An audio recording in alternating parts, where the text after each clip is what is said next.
நடிகர் பிரேம்ஜி அவரை விட அதிக அளவு வயது வித்தியாசத்துல இருக்கிற இந்து என்ற பெண்ணை திருமணம் செஞ்சுக்கிட்டாரு. இவங்க 2 பேருமே மகிழ்ச்சியோட வாழ்ந்து வந்தாலும் இந்த திருமணம் பெற்றோருடைய விருப்பம் இல்லாம தான் நடந்ததுன்னு இந்துவே இன்டர்வியூ கொடுத்திருந்தாங்க. மேலும் இந்துவோட தம்பிக்கு கூட இந்த மேரேஜ்ல துளியும் இஷ்டம் இல்லைன்னு கூறப்படுது. இதை பத்தி பேசிய மூத்த பத்திரிகையாளர் சேகுவேரா, தினமும் குடி கூத்துன்னு இருந்துட்டு 50 வயசுல மேரேஜ் பண்ணா அது டிவோர்ஸ்ல தான் முடியும்னு சொல்லியிருக்காரு. நடிகர் பிரேம்ஜி இந்து என்ற பெண்ணை காதலிச்சு திருமணம் செஞ்சுக்கிட்டாரு. இந்நிலையில்தான் பிரேம்ஜியோடைய மனைவி இந்து ரீசெண்டா இன்டர்வியூ கொடுத்திருந்தாங்க.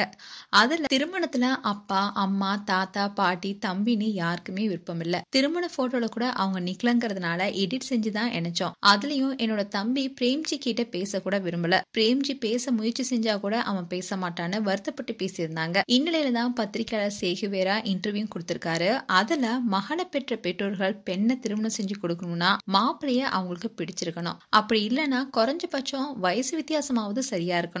ஆனா 15 வயசு வித்தியாசம் இருக்கிற ஒருத்தரை திருமணம் செஞ்சுக்கிட்டா எந்த பெற்றோர் தான் அதை ஏத்துப்பாங்க? காதலிச்சும் திருமணம் செய்யறோம்னு சொல்றாங்க. காதல் இன்னைக்கு நல்லா இருக்கு. இன்னும் 20 வருஷம் கழிச்சு அவருக்கு 65 வயசு இருக்கும்போது இந்த பெண்ணுக்கு அப்பதான் 40 வயசே இருக்கும். அந்த காலகட்டத்துல இவங்க எப்படி மகிழ்ச்சியா வாழ்வாங்க? இந்த காலகட்டத்துல ஒரு மனுஷனுடைய வாழ்க்கை எழுந்திருக்கிறதுக்குள்ள முடிஞ்சிருது. அப்படி இருக்கும்போது இவ்வளவு வயசு வித்தியாசம் இருக்கிற ஒருவரை திருமணம் செஞ்சு கொள்றது ஏற்புடையதா இருக்காது.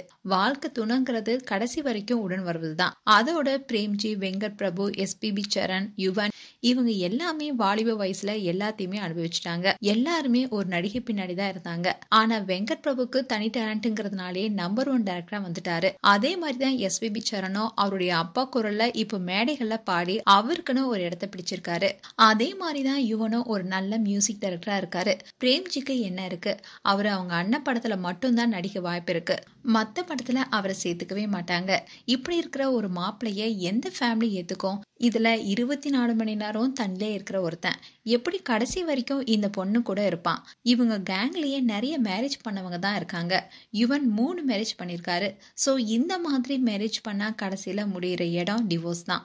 பிரேம்ஜி திருமணம் செஞ்சிருக்கிற அந்த பெண்ணுடைய ஃபேமிலி சொத்துக்கு ஆசைப்படுவதா இருந்தா யாரோ ஒருத்தரை திருமணம் செஞ்சுட்டு போகட்டும்னு நினைச்சிருப்பாங்க. ஆனா அவங்க நல்ல குடும்பமா இருக்கிறதுனாலதான் மகள் நினைச்சு வருத்தப்படுறாங்க. அதே மாதிரிதான் அந்த பொண்ணோட தம்பிக்கும் நடிகர்கள் பத்தி அனைத்து விஷயங்களுமே தெரிஞ்சிருக்கிறதுனால அவரு இந்த திருமணத்தை ஏத்துக்கல. உண்மையில அவர் தான் நல்ல தம்பி. அக்கா வாழ்க்கை இப்படி பாழாகிடுச்சுன்னு நினைக்கிறாரு. அப்படி ஒரு தம்பி கிடைக்க அந்த பொண்ணு தான் கொடுத்து வச்சிருக்கணும்னு சேகுவேரா அந்த இன்டர்வியூல பேசியிருந்தாரு. இப்படி பிரேம்ஜி குறித்து இவர் பேசியிருப்பதை பரபரப்பை ஏற்படுத்தியிருக்கு. மேலும் பிரேம்ஜி குறித்து உங்களுடைய கருத்துக்களை கமெண்ட் செக்ஷன்ல சொல்லுங்க. இது போன்ற வீடியோஸை பார்க்க நியூஸ் தமிழ் கிளிட்ஸ் சேனலை சப்ஸ்கிரைப் பண்ணுங்க. மறக்காம நோட்டிபிகேஷன் பட்டனை கிளிக் பண்ணுங்க.